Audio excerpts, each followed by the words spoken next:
Good afternoon. My name is Lynn Nasirumbi, and let us talk memes. My topic for research is internet memes and gender bias, online harassment, or innocent humor. Now, I love memes, and as we try to move to the next folder, I do love memes. First of all, this is the presentation, the outline for the presentation, and I do love memes. On a normal day, I look at very many memes. To me, memes is like a therapy. It's a stress relief mechanism. When I come back from work or at the end of a very stressful day, I go to my various social media platforms, look through a few accounts, go through memes and laugh because I believe it's something funny. Now, as a communication student, it only made sense when I was looking for a research topic, it only made sense to explore this new phenomenon of memes. Let's look at this picture here. Let me just move the things so that you can see it properly. Just move this so that it's, yes. Now, before I came here, I circulated this among a few friends of mine. And I asked them two questions. Would you share this meme and how does it make you feel? A number of them, people give me different replies. Others were like, oh, it's funny. Others were like, it's sad. Others were like, squad for the males, whatever that means. But there are different reactions. But one thing that most people were either agreeing or disagreeing on is whether they would share this meme. Some said, yes, I would share. It's only a meme. Others were like, no, it's not. It's stereotypes. I would not share it. And that brings me to my focus.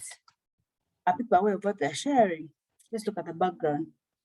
The internet space represents a lot of offline activities and experiences. Unfortunately, though, a lot of harassment and marginal harassment of women and marginalized groups is captured in this internet humor.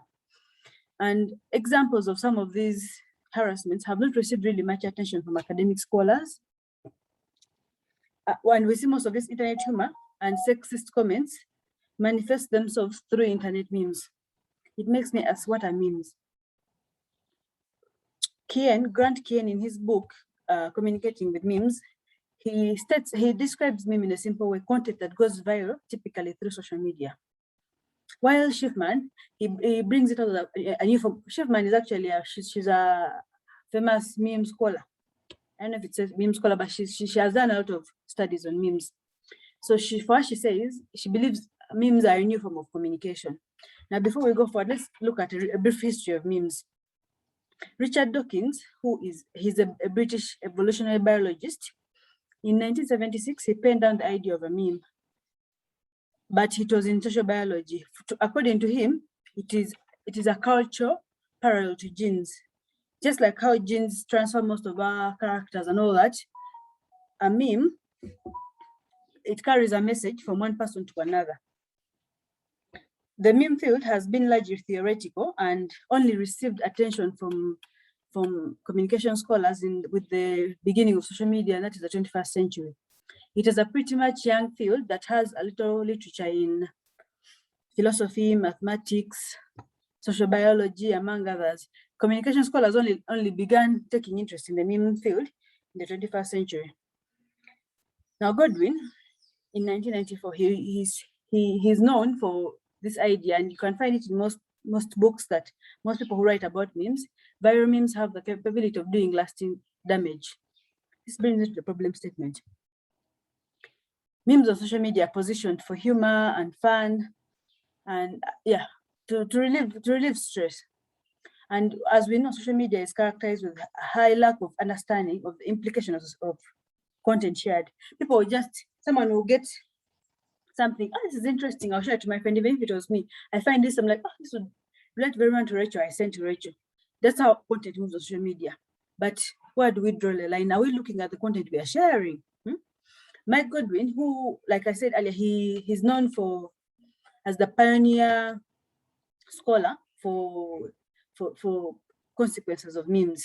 Richard Dawkins penned down the idea of memes, but with Mike Godwin, he came in and began studying what consequences do memes have in our society today.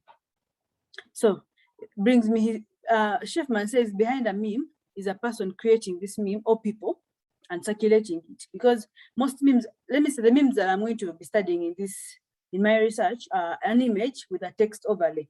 just like this one here shown on the screen. This is it was during one of the sports competitions, and it shows a woman has fallen down during the long jump competitions. But the caption put there literally changes everything. So that is our main area of concern. Are people aware of the impact or the effect of the memes they are sharing? Theoretical framework. So I intend to use 2 theories. My first theory is the feminist media theory. As I've explained earlier, the internet it's very common to find examples of harassment of women, sexism, marginalizing, insulting marginalized groups on the internet, and the feminist media theory strongly speaks out on these issues. It aims at promoting the interests of women in the media. Fortner and Fakula, in fact, says it aims to understand the nature of gender inequality, which very well aligns with my study. Another theory I intend to use for the particular reason I'm going to explain is the agenda setting theory. This talks about how the salience of news is transferred from the media to the public. Now here with some memes, especially the some memes that I will intend to study about, we can have a topic, something trending in public, and memers, or what they call meme lords today, people who share memes a lot, are going to get most of these things, get a picture that is related to it and put text overlays, captions over it, and somehow they're transmitting a message, but they're putting it, they're fracturing it in a particular way. So that's, yeah. Now, literature review. I intend to break my literature review into three subtopics. First one, I'm going to collect literature on gender stereotypes. How are memes stereotyping gender? Draket and others in turn, in his book Old Jokes, New Media, he says memes can act to persuade or advocate, powerfully transmitting loaded messages, which means one meme like this can carry a lot of power. Let's look at this one. Here's an example. When you look at this picture without the caption, it says something else. But then different people who share memes are going to come and put a text, and it totally changes the difference. Another subtopic is sexual innuendos in memes. There's a lot of sexism online, and with memes, it somehow becomes worse, and people are comfortable sharing this. So I'm going to collect literature to help in this research on sexual innuendos. And finally, we have gender relations. Internet memes bridge a gap between our digital and physical realities. And Schiffman 2013 also said that, but are we communicating the right thing? So literature, I'm also going to collect on gender relations to see how memes are constructing gender roles and gender relations. Now, methodology, the methods of my study, the research design I'm going to use, I'm going to use the mixed method research, where I tend to use tenets from the qualitative and quantitative study. Here I will look at the popular social media platforms in Uganda, like Twitter, Facebook, Snapchat, because all these have, when you go there, they all have people sharing memes comfortably, by the way. Then my sampling techniques, I'm going to use Snowball, where I have a few people I know who are memers, but through them I can identify more, and we have enough data. Then purposive sampling, I make sure all the people I choose fit the purpose of my study. Sources of data, meme loads. Meme loads are what they call meme loads on the internet space today, are people who share memes. They are famous for sharing memes. In everyone's contact, I'm sure you have people who call my meme load. Me, when I want a meme about something, when I want to know about what's trending, especially things that are trending are passed through memes, I'm going to go to this person. Those are meme loads.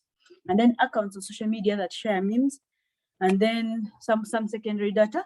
There's been, although this field is young, it quite has enough literature. In the few years that the research has actually grown up, it has had some good literature, data collection or use surveys, and then some interviews. Now here, I did a table to showing my work plan of how my study is going to flow, and it shows there. I'll first have a review of literature. I have a few, but you have to review literature because literature somehow modifies your study, helps give you a direction for 2 months. I formulate my hypothesis, that's a week. Then I prepare the questionnaires, get the questionnaires filled. So it means I have to look for the people that identified the meme loads, the accounts, to fill my questionnaires, the score in the questionnaires, analyze and prepare my report. Over there are my references. Thank you very much.